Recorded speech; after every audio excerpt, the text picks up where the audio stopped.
Presiden Joko Widodo melanjutkan lawatan kerja ke Tokyo, Jepang pada Rabu 27 Juli 2022.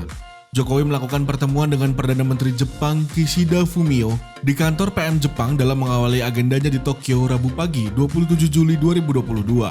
Jokowi tiba di kantor PM dan langsung disambut PM Kishida yang sudah menunggu di halaman depan kantornya.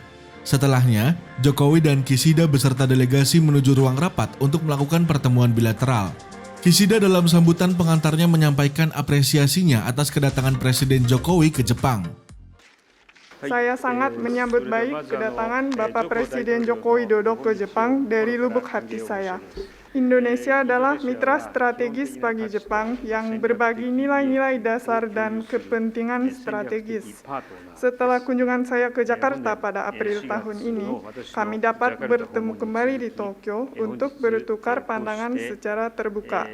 Hal ini merupakan bukti eratnya hubungan di antara kedua negara kita. Dalam rapat tersebut, kedua kepala negara sepakat untuk memperkuat kerjasama di bidang perdagangan dan investasi antara Jepang dan Indonesia.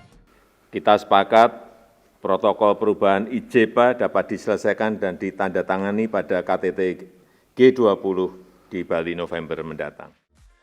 Secara khusus, Jokowi meminta agar Jepang dapat memberikan dukungan penurunan tarif untuk beberapa produk, antara lain tuna, pisang, dan nanas, serta akses pasar untuk produk mangga. Dalam bidang investasi, Jokowi menyambut baik sejumlah investasi baru Jepang di Indonesia dan menghargai proyek-proyek yang diselesaikan tepat waktu, juga mengundang investasi baru Jepang lainnya di berbagai bidang. Beberapa proyek strategis yang saya sampaikan agar dipercepat penyelesaiannya antara lain MRT Jakarta untuk North dan South-nya, kemudian fase kedua, dan juga East-West untuk fase yang pertama.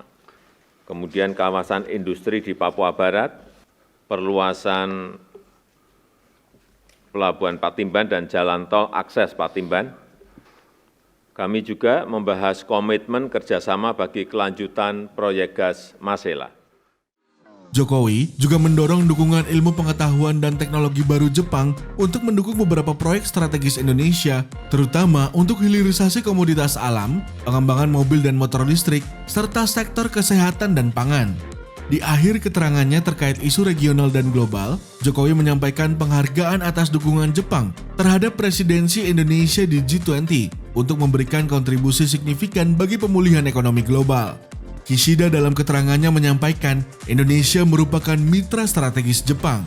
Sejak kunjungannya ke Indonesia pada akhir April lalu, Kishida mengaku senang dapat kembali bertemu untuk bertukar pandangan secara terbuka dan hal tersebut merupakan bukti erat hubungan antara kedua negara.